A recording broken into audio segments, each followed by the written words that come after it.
Maintenant, tu as réussi. Depuis que tu as la licence, tu ne cherches pas le travail. Vous êtes là. Oui, tes parents ont payé l'école primaire, l'école maternelle, l'université et tu as fini. Maman est aussi maintenant par terre. Elle a tellement investi dans tes études qu'elle est par terre. Toi aussi, tu es par terre. Licencié par terre.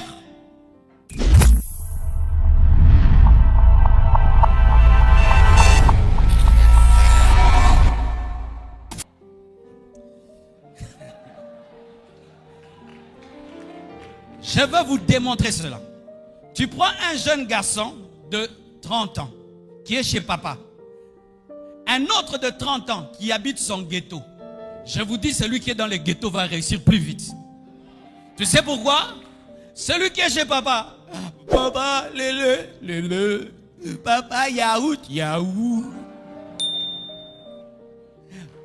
Papa, l'ampoule. Papier hygiénique. Mais oui, je sais ce que je dis. Hé, na âge na yo. Bazo sombelo bilora bongo. Quand il va chercher le travail, on dit, on a déjà engagé. Laissez tomber, papa est là. Mais celui qui est dans son ghetto, s'il n'a pas $20, il ne paye pas, on les chasse. S'il n'a pas $20, il n'a pas l'électricité. Des fois, il dort affamé. Hein, Moutoua Bongo. Tu lui dis, viens, je vais te donner le travail à 7 heures. Il viendra à 5 heures du matin. Tu lui dis, rentre, il dit, je ne rentrerai pas. J'ai besoin de ce travail. Tu dois quitter tes parents. Tu dois quitter un environnement qui te donne la paix pour un environnement qui te donne la guerre afin d'avoir la paix.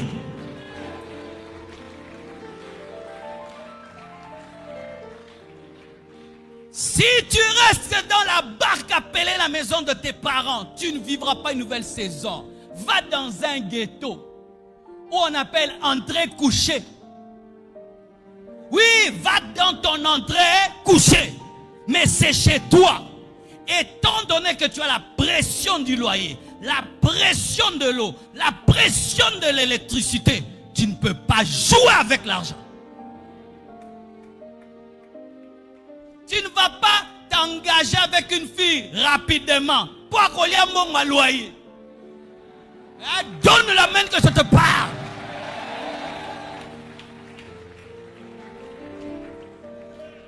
Mais si tu es chez tes parents, tu vas t'engager. Parce que tu peux dépenser, papa va payer. Mais là, tu vas dire non. Je dois encore élever mon capital. Je dois encore investir. Tout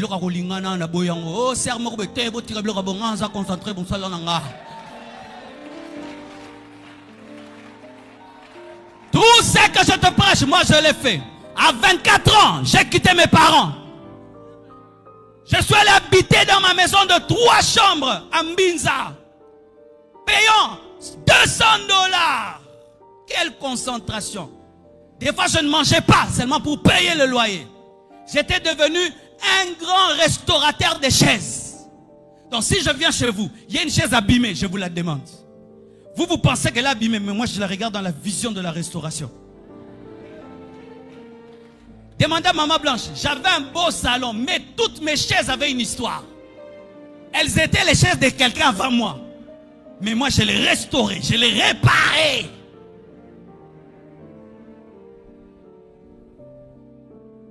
Tout ce qui te garde en paix des fois dans la vie doit être abandonné. Tu dois être dans une situation où tu as le dos contre mur, où tu es obligé de réussir. Si tu ne réussis pas, tu meurs. Je t'assure, tu réussiras. On a dit ceci, que lorsque tu veux attraper un chat, il faut lui laisser un endroit pour fuir. Si tu ne lui laisses pas un endroit pour fuir, le chat, s'il est dos au mur, et il sent que là, il ne peut plus se sauver, il va te tuer. Sois comme un chat qui est contre le mur. Tu regardes là, hé, vieux baby. Et c'est comme là. Et c'est comme là, l'hôtel pensa vino bige. Marcelo, awa, soko bundi vie est silly. En français, Marcelo ici. Si tu ne te bats pas, ta vie est finie. Et il n'y a personne pour t'encourager, personne pour te soutenir. Il n'y a que toi et Dieu. Et tu te dis, on verra, mais moi je réussirai. Je suis condamné à réussir. Je ne peux pas échouer. Tu sors, l'église ne grandit pas. Tu prêches, ça ne grandit pas. Mais tu dis, ça finira par marcher.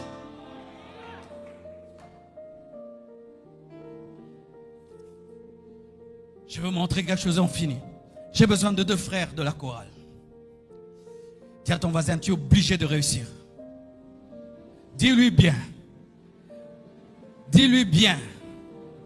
Plus fort que ça. Plus fort que ça. Ça commence à venir. Ça commence à venir. Vous allez dormir sur vos ventres. Dormez sur vos ventres. Oui. Ok. Ça, ce sont 2 amis. Pauvres. Les 2 sont pauvres. C'est pourquoi ils sont couchés. Les 2 ne réussissent pas dans la vie. Les 2 échouent. Et maintenant, regardez. Frère, tu vas soulever le frère tout en étant couché. Soulève-le.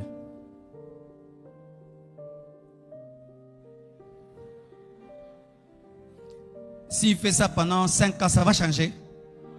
10 ans, ça va changer. 50 ans, ça va changer. C'est ce que tu fais aussi. Tu négliges tes études. Tu ne cherches pas l'argent. Tu ne travailles pas l'excellence. Tu ne travailles rien. Je vais changer ma famille.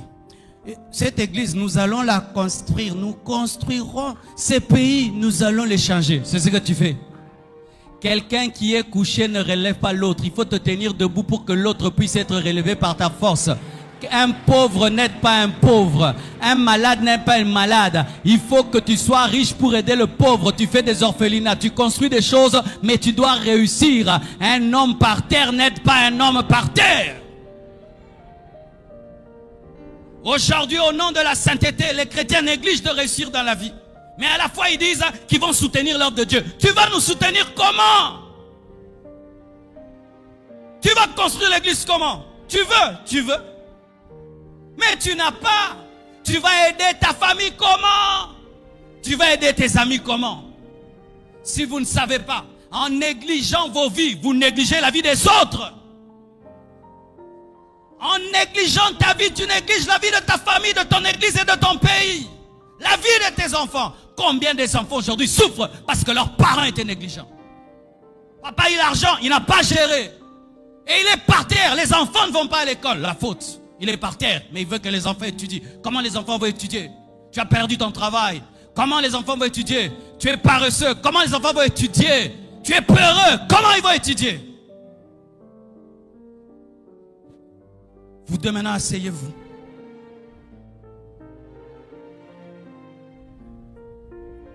Oui, asseyez-vous toujours par terre.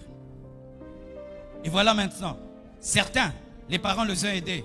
Papa t'a fait étudier. Et puis, tu as fini tes études et maman t'a fait étudier. Mais tu es toujours par terre. Ce n'est pas parce que tu as la licence que tu es devenu riche. Donne-moi la main un peu. Je vais un peu te rappeler ça. Parce qu'au Congo, les gens sont orgueilleux des diplômes.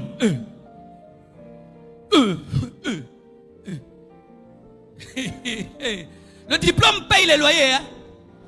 On va te laisser que tu épouses une femme parce que tu es licencié. Quand tu présentes ta licence à l'hôtel, tu dors là-bas. Quand tu vas présenter ta licence, on va te donner une voiture. Que je présente vos licences, on va construire avec les Chinois. Je suis licencieux. PhD. C'est pas parce que tu es PhD que tu es une grande église. Hein? Homme de Dieu. Certains hommes de Dieu aussi. J'ai un doctorat en grec, doctorat en ceci. Avoir le doctorat, ce n'est pas l'onction, ce n'est pas les miracles et la croissance de l'église. Ce n'est qu'un doctorat. Maintenant, tu as réussi. Depuis que tu as la licence, tu ne cherches pas le travail. Vous êtes là. Oui, tes parents ont payé l'école primaire, l'école maternelle, l'université et tu as fini. Maman est aussi maintenant par terre. Elle a tellement investi dans tes études qu'elle est par terre. Toi aussi tu es par terre. Licencié par terre. Licencié par terre, alléluia. Donne-moi la main. Hein. Doctorant par terre, alléluia. Surtout diplômé par terre. Diplômé par terre. Et qu'est-ce qui nous arrive? Tu vas chercher un travail. Et on te dit, ici on va te payer $300. Quoi? Quoi? T'as vu mon diplôme? T'as vu mon diplôme? Mais tu continues toujours à boire le thé des mamans. Le thé des mamans. T'as pas vu ton diplôme quand tu bois le thé des mamans? Ton diplôme, tu ne le vois que là où on va te donner le travail qui peut changer ta vie. Tu places ton orgueil là où tu dois être humble. T'as pas vu mon diplôme? Une année, t'as pas vu mon diplôme. 2 ans, t'as pas vu mon diplôme. 10 ans, et après ton diplôme devient caduc. Parce qu'il souffre de mise à jour.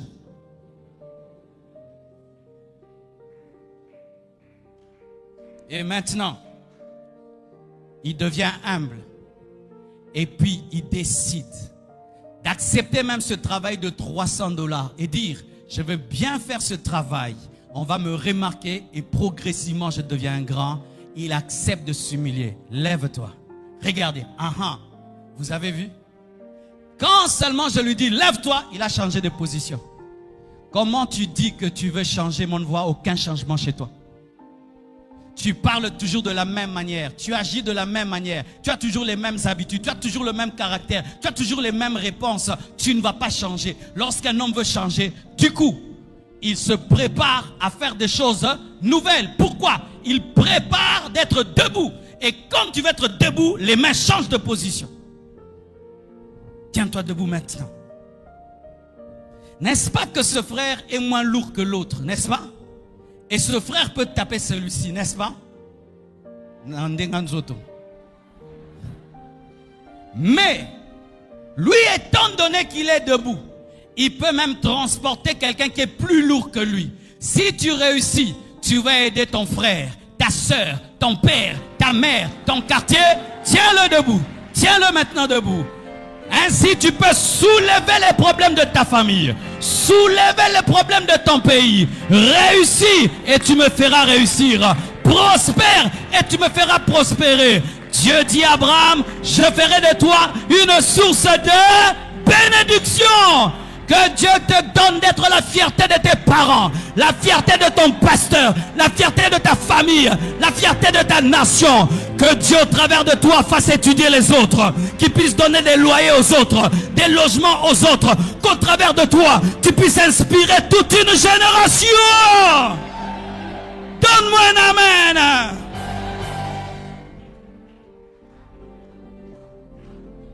Tu n'étudies pas que pour toi. Il y a toute une génération derrière toi. Tu ne travailles pas que pour toi. Il y a toute une génération derrière toi. Tu n'es pas excellent que pour toi. Il y a toute une génération derrière toi. Ton échec, c'est l'échec de ta mère. C'est l'échec de tes frères. C'est l'échec de tes enfants. C'est l'échec de l'église. Un pasteur des pauvres est pauvre. Une église des pauvres est pauvre. Arrêtez de négliger vos vies. Soyez enragés. Jésus est venu dans ce monde avec une rage terrible. En 3 ans de ministère, mes frères, il a servi plus qu'aucun homme dans ce monde. Il a laissé des traces indélébiles. Sans électricité, sans internet, sans télévision ni radio. Yesu tozozweka na côté yako sambela, non. Jésus ne priait pas, c'est un bosseur. Il ne priait pas seulement, mais c'est un bosseur. Bosser dur.